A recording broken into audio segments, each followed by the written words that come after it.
바로 화면을 좀 켜보도록 하겠습니다. 보시는 것처럼 그래도 어제보다는 마음이 조금 누그러지죠, 그죠? 우리가 이 빨간색을 전체적으로 보고 있을 때는 좀 심란한 그 기분이 들다가 전체적으로 이렇게 초록색의 상승의 기운이 조금 느껴지면 마음이 조금은 누그러지면서 좀 편안해지는 그런 감정을 또 느끼게 됩니다. 인간이니까 그럴 수밖에 없을 것 같아요. 그렇다고 해가지고 아직 뚜렷한 반등세가 나왔다 라고 볼 수는 없거든요. 그러니까 지금 우리의 마음이 딱 이렇습니다. 조금 이렇게 올라오니까 이렇게 웃고 있는. 근데 지금 실상은 이렇게 떨어져서 요만큼 올라왔는데, 근데 인간인지라, 우리가 또 감정적인 동물인지라 이렇게 그나마 또 살짝 웃게 됩니다. 근데 진짜 이런 그림이 지금 보시면 이렇게 떨어졌잖아요, 그죠? 이렇게 떨어지고 박스권을 계속 그리고 있다가 어제 다시 이 박스권을 깨고 하단으로 이탈을 했어요. 그래서 이제 공포로 좀 몰아넣는, 이제 다시 이 저점을 깨고 또 내려가는 거 아니야 하는 그런 공포로 몰아넣는 시간이 나왔다가 현재 살짝 올라왔습니다. 살짝. 4시간 분 기준으로 아직 이 박스권을 재진입을 한 것은 아니에요. 그죠? 그러니까는 요게 딱 한 66K 가격이거든요. 66K. 66K 가격이 어느 정도 이 지지대 역할을 하다가 어제 깨지고 하방으로 뚫렸으니까 지금 올라갈 때는 이제 저항대가 되겠죠. 그러니까 한번 살짝 갔지만 다시 살짝 밀리면서 현재는 65.4K를 보이고 있다. 현재 이제 저항대로 작용하고 있는 그런 상황이다. 일봉 차트로 보시게 되면 보시는 것처럼 일봉도 마찬가지로 지금 이 박스권을 딱 맞고 지금 살짝 빠진 상황이고, 제가 현재 그 비트의 과제로 첫 번째로 말씀을 드렸던 것이 71K 위에서 마감하는지, 근데 지금 단 한 번도 71K 위에서 마감을 못했습니다. 그리고 두 번째로 말씀을 드렸던 것이 이제 볼린저 밴드의 이 중심선 21선을 말씀을 드리면서 21선 회복이 중요하다 라고 말씀을 드렸었죠. 그래서 제가 이거 말씀드린 때가 현재 발산 후 10일 정도 지났을 때예요. 근데 지금 볼린저 밴드의 폭이 이렇게 지금 많이 좁아졌죠. 볼까요? 보시면 이렇게 됐습니다. 그러니까 발산, 제가 이걸 말씀드렸을 때가 이때 이제 발산을 시작해서 한 열흘 정도 지났을 때니까 한 요때쯤 이제 말씀드렸던 것 같아요. 요때쯤 말씀을 드렸는데 이제 점점 이제 수축을 했습니다. 21선에 점점 가까워지니까. 그래서 현재 21선이 67.8K예요. 67.8K. 그러니까는 이때만 해도 첫 번째 과제를 71K라고 말씀을 드렸고, 이때만 해도 21선이 그 위에 있었겠죠. 이 정도쯤에 21선 요거니까. 이 위에 있으니까는 첫 번째로 71K, 그 다음에 이제 21선 말씀드렸는데, 어느덧 이제 21선은 67K로 내려갔고, 71K는 그 위에 있으니까, 이제 요 순서가 바뀌어야 됩니다. 일단 21선 위로 올라서고, 그 다음에 71K를 탈환을 해야 된다. 그래서 현재 일봉 RSI로 봤을 때 35, 그래도 오늘 조금 상승을 해가지고 35를 보이고 있습니다. 그래서 30이 과매도 영역이니까 그래도 과매도 영역으로는 이제 살짝 올라온 그런 상황이라는 거죠. 지금 현재는 이런 상황이다. 그래서 주봉으로 봤을 때 지금 보니까 이번 주까지 해가지고 6주 연속 하락을 하고 있다. 6주 연속. 그래서 제가 이 주봉 기준으로도 볼린저 밴드를 봤을 때 지금 이번 주까지도 하락을 하면서 이 발산이 아직 끝나지 않았다. 그렇기 때문에 시간이 오래 걸릴 수밖에 없다. 절대적으로 시간을 내 편으로 만들어서 봐야 된다 라고 말씀을 드렸습니다. 그래서 볼린저 밴드 폭 여전히 주봉으로 보면은 이렇게 벌어져 있다는 것을 알 수 있고, 이게 오므라들어야 됩니다. 시간이 걸릴 수밖에 없다.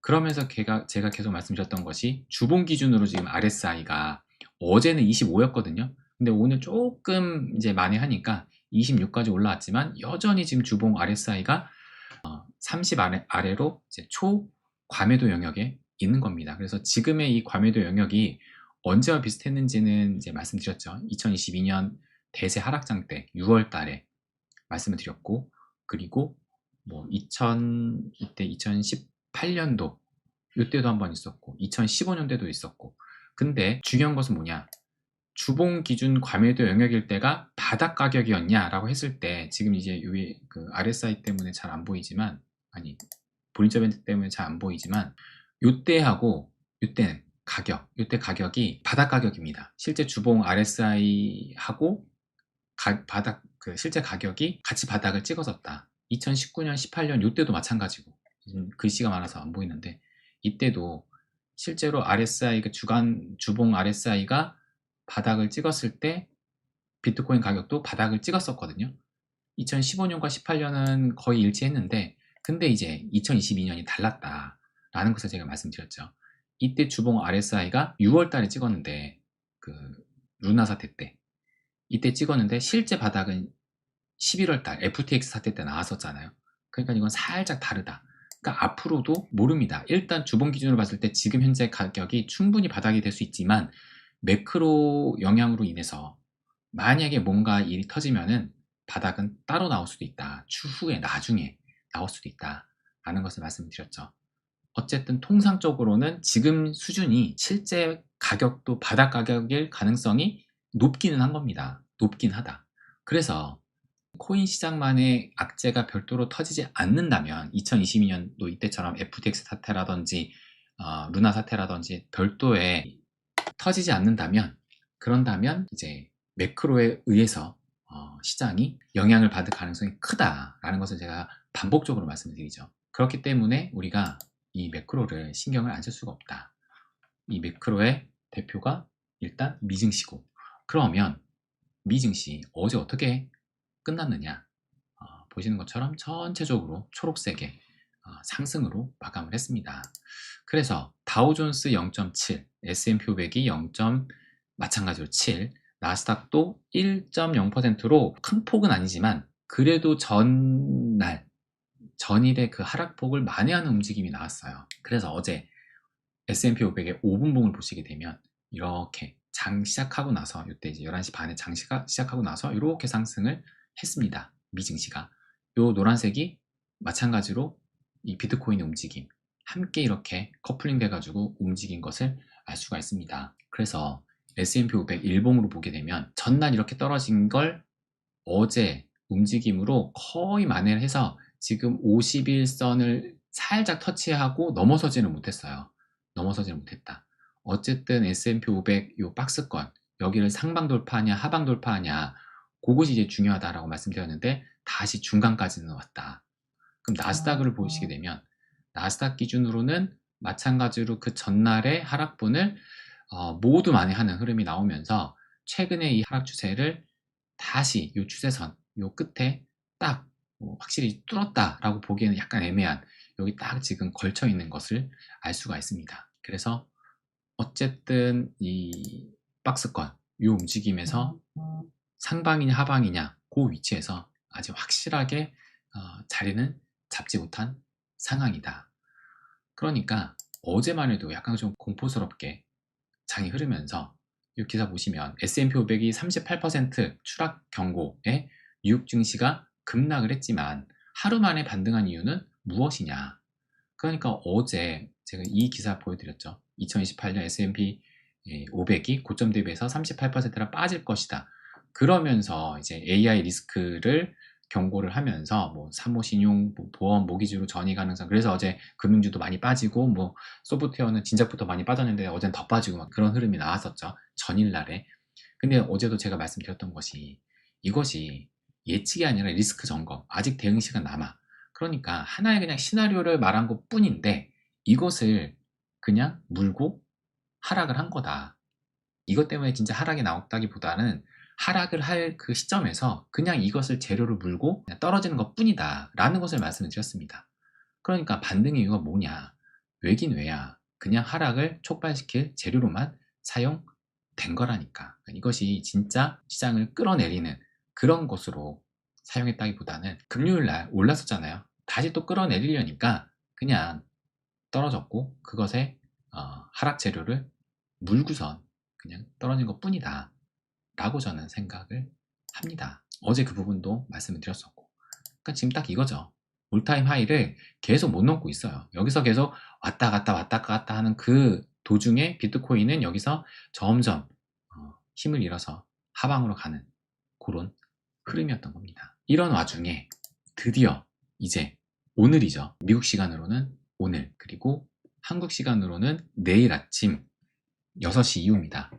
내일 아침 6시 이후 엔비디아가 실적 발표를 합니다. 그래서 제가 계속 지난주부터 이게 굉장히 중요할 거다 말씀드렸던 것이, 이것으로 인해서 다시 상승으로 향하는 점화가 되는 것이냐, 아니면은 미증시가 본격적으로 조정 국면에 돌입을 하느냐, 결정될 가능성이 좀 커 보인다.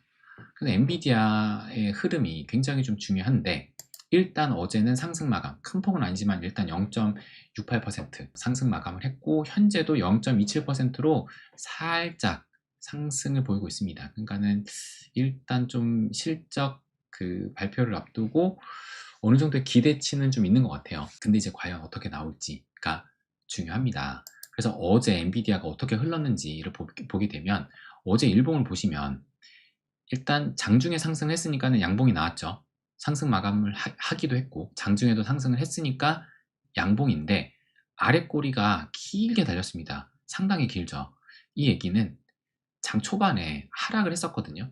근데 그 하락세를 다 만회를 하고 올라간 거예요. 그러니까 어느 정도 지금 저가 매수세가 붙고 있다는 얘기입니다. 그래서 현재 지금 엔비디아도 21선 위로 올라가 있어요.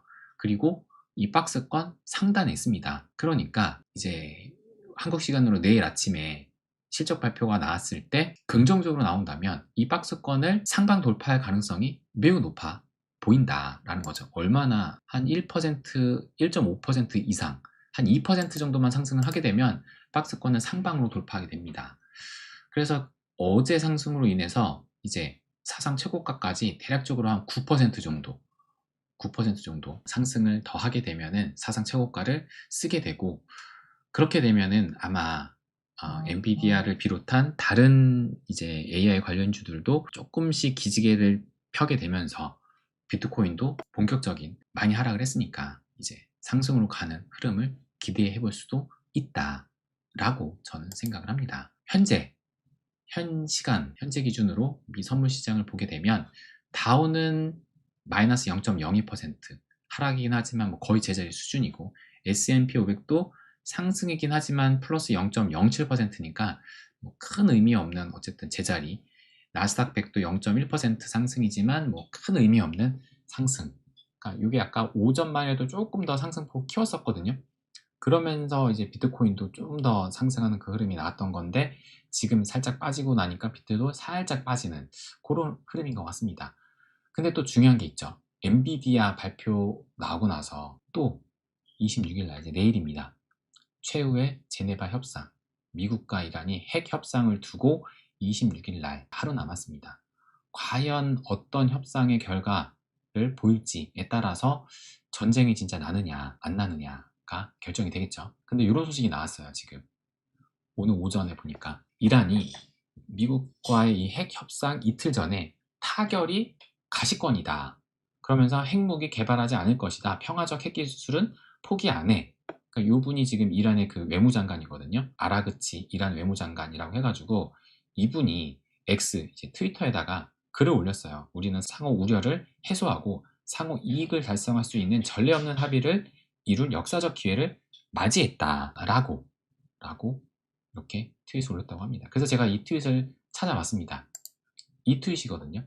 이분의 트윗이고. 근데 한번 읽어볼게요. 일단 4개에 걸쳐서 트윗을 올렸는데, 이란은 이전 회담에서 도출된 합의를 바탕으로 가능한 한 최단 시간 내에 공정하고 형평성 있는 합의를 달성하겠다는 결의를 가지고 제네바에서 미국과 회담을 재개할 것이다 라고 얘기를 하면서, 두 번째로 우리의 근본적인 신념은 명확하다. 이란은 어떠한 상황에서도 핵무기를 개발하지 않을 것이며, 우리 이란 국민은 평화적인 핵기술의 혜택을 우리 국민을 위해 활용할 권리를 결코 포기하지 않을 것이다. 그러니까 핵무기는 개발하지 않겠다. 어떠한 상황에서도. 단지 평화적인 핵기술의 혜택.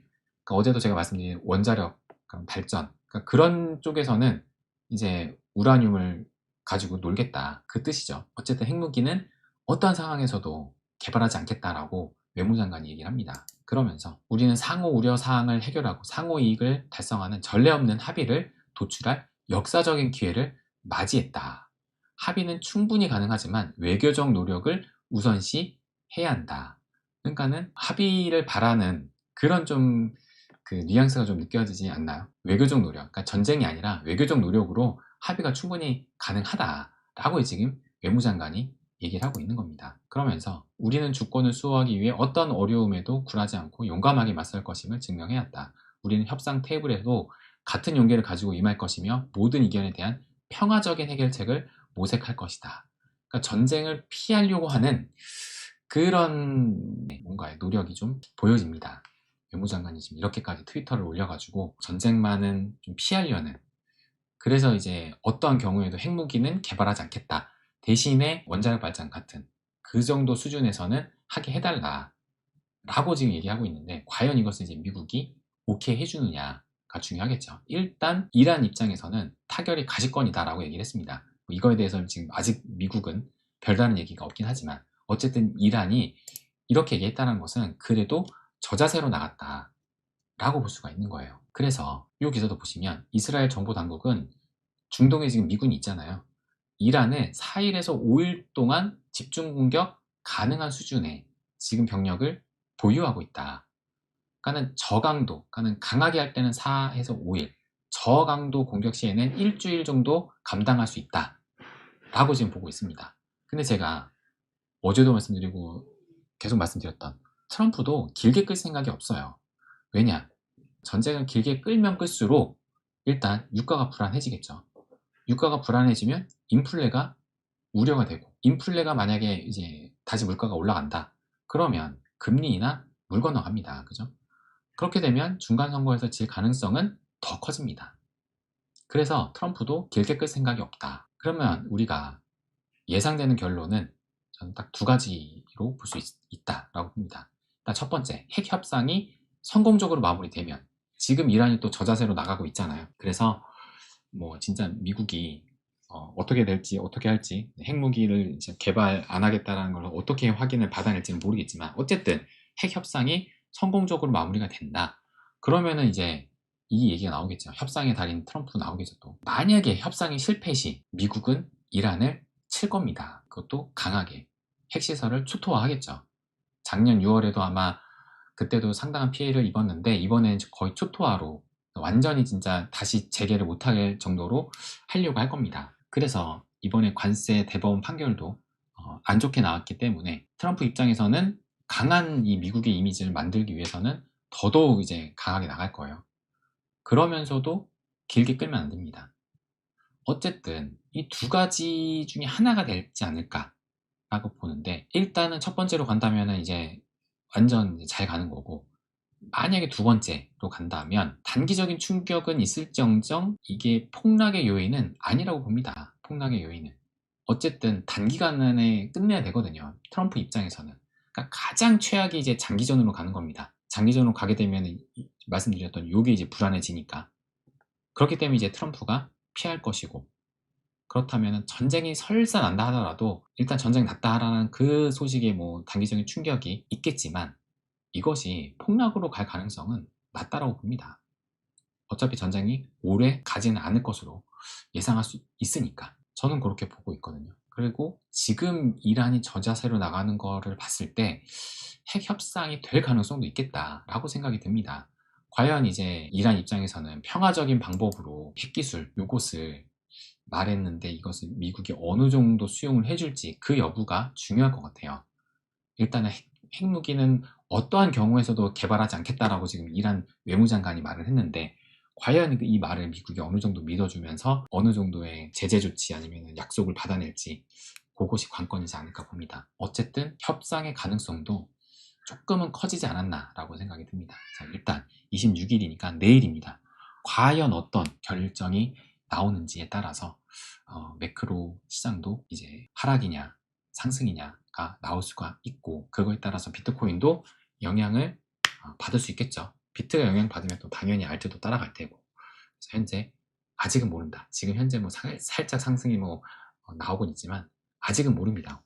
지켜봐야 된다. 그래서 일단 유가를 보시면 지금 WT 서부 텍사스 유의 유가를 보시면 어제도 하락하고 오늘도 살짝 올라가는 싶더니만 다시 하락, 살짝 하락했습니다. 그래서 말씀드렸던 뭐 지금 삼각수렴에서 딱 끝부분이 있죠.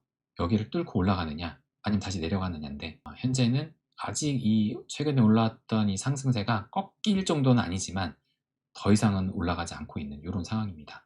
그래서 핵 협상을 결정 지으면 어떻게 되는지 결정 지으면 좀 더 방향성이 나올 수 있겠죠.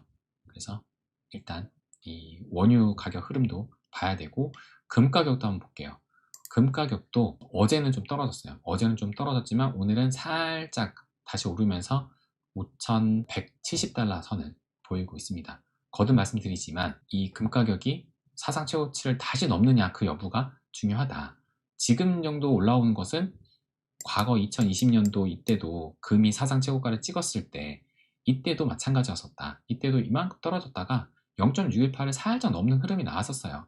그러다가 삼각수렴 보이고 하방 이탈하고 2달 뒤에 비트코인이 올라가는 흐름. 그렇기 때문에 금 가격이 사상 최고치를 넘지 않고 지금 수준에서 그냥 있다가 그러다가 하방으로 가면 비트한테 긍정적이다. 이렇게 저는 지금 보고 있습니다. 바로 이걸 볼까요? 긍정적인 거 하나가 코인베이스 프리미엄 갭. 이거 지금 제가 주기적으로 말씀드렸는데 보시는 것처럼 어제 그러니까 지금 현재 시점 해가지고 살짝 플러스 양수로 전환이 됐어요. 양수로 지금 그간 계속 빨간색이었거든요. 빨간색.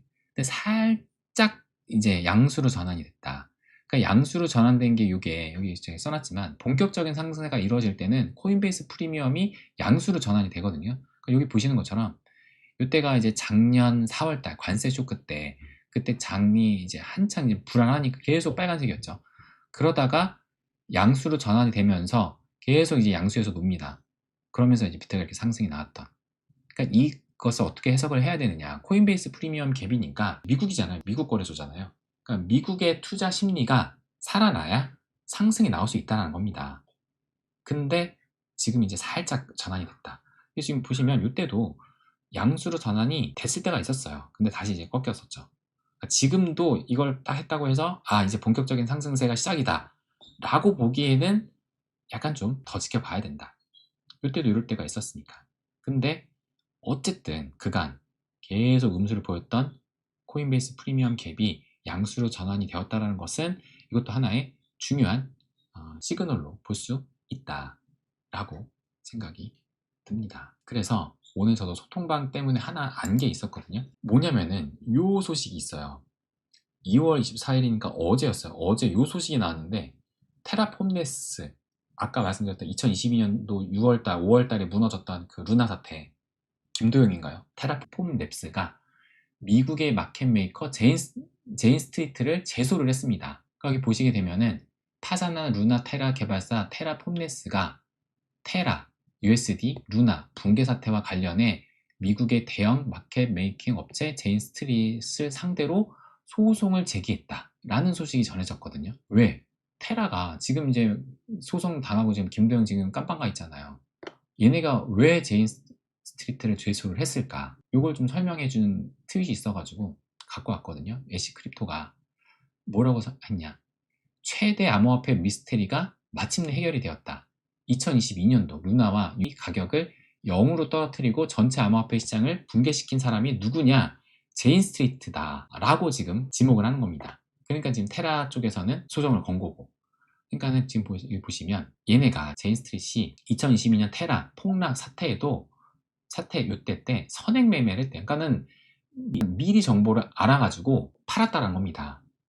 대규모로. 그래서 지금 제인 스트리트가 테라호 붕괴의 원인이다 라고 하면서 어쨌든 뭐 이렇게 구체적인 뭐 있고, 제인 스트리트의 거래인이 과거 테라폼네스에서 인턴으로 근무했으면 내부 정보를 제공을 했다 뭐 이렇게 얘기하고, 그래서 어쨌든 이때 제인 스트리트가 이때 막대한 수익을 얻게 되면서 그러면서 이제 제인 스트리트는 오히려 자리를 잡았다 하고, 시간 순서를 봤을 때 제인 스트리트가 이 모든 일에 배후에 있을 가능성이 높다. 이것은 매우 중요한 질문을 제기한다. 작년 10월 10일 날 그 대청산빔이 있었잖아요. 그때 사고의 진짜 법인이 제인 스트리트라면 어떨까? 10월 10일이 뭐 제인 스트리트가 법인이다. 그걸 아직 뭐 확정 지은 건 아니지만 만약에 진짜 제인 스트리트일 수도 있다. 라는 그런 이제 의문을 또 제기를 한 거죠. 어쨌든 지금 테라가 제인 스트리트를 제소를 했습니다. 그러니까 이것이 시장에 갖는 의미가 뭘까 생각을 해봤을 때, 어쨌든 시장의 가격을 주물럭주물럭 거리는 놈들이 있다라는 얘기잖아요. 마켓메이커. 시장을 붕괴를 시키는, 하락을 유발시키는 요런 놈들이 실제로 있는 거고, 요런 놈을 지금 잡아서 소송에 지금 법의 심판에 올려놓겠다 라는 그런 지금 내러티브가 트위터상에서 흐르고 있습니다. 그러니까 뭐 진짜 뭐 2022년 그 대폭락의 원인을 제인 스트리트로 볼 수 있는지까지는 아직은 몰라요. 아직은 모르지만 어쨌든 중요한 것은 뭐냐, 이 시장을 주물럭거리는 놈들이 분명히 있기는 있는데, 그 마켓 메이커라는 그런 놈들이 있는데, 이런 놈들 때문에 진짜 시장이 하락을 하고 있는 거라면 그놈들을 잡아서 족 쳐야 되잖아요. 그런데 지금 꼬리가 잡혔다라는 겁니다. 그럼 이제 하나의 이제 경종을 울릴 수가 있겠죠. 앞으로 이제 그 소송 진행을 봐야 되고, 진짜 이제 여부도 자세히 봐야 되고, 아마 요 관련해서는 조금 더 이제 기사들이 나올 것 같아요. 그러니까 어제 요 기사가 나오고, 요걸 중심으로 해서 지금 트위터에서는 좀 얘기가 떠돌고 있더라고요. 이것도 한번 지켜봐야 된다. 그래서 진짜 중요한 건 내러티브입니다. 실제 제인 스트리트가 테라폼네스를 무너뜨린 건지 그거는 이제 봐야 되는데, 그런데 좀 전에도 말씀드렸지만 시장 가격을 조작하고 일부러 폭락을 조장하고 그런 놈들, 그런 마켓 메이커들이 진짜 실제로 존재를 한다면 그러지 못하게끔 뭐 어떠한 이제 법적 제도가 또 필요하겠죠. 근데 이제 이것이 얘네가 이제 진짜 이것이 얘네 때문이었다, 그게 된다면은 뭔가 앞으로는 그러지 않을 수 있는 그런 기대감도 형성될 수가 있겠죠. 그러니까 이런 내러티브를 앞으로 만들어 가야 됩니다. 그러면은 시장에 또 이것이 긍정적인 분위기를 형성할 수도 있겠다라는 생각이 드는 겁니다. 자, 아직은 이제 뭐 어제 제소했으니까 더 지켜봐야 되지만, 이것도 하나의 시장 전체적으로 좀 긍정적으로 가져갈 수 있는 그런 하나의 또 요인이 될 수 있는지 지켜봐야 된다, 요 말씀도 드리고 싶습니다. 그러면 한번 또 여러분들 보고선 리플 얘기도 해볼게요.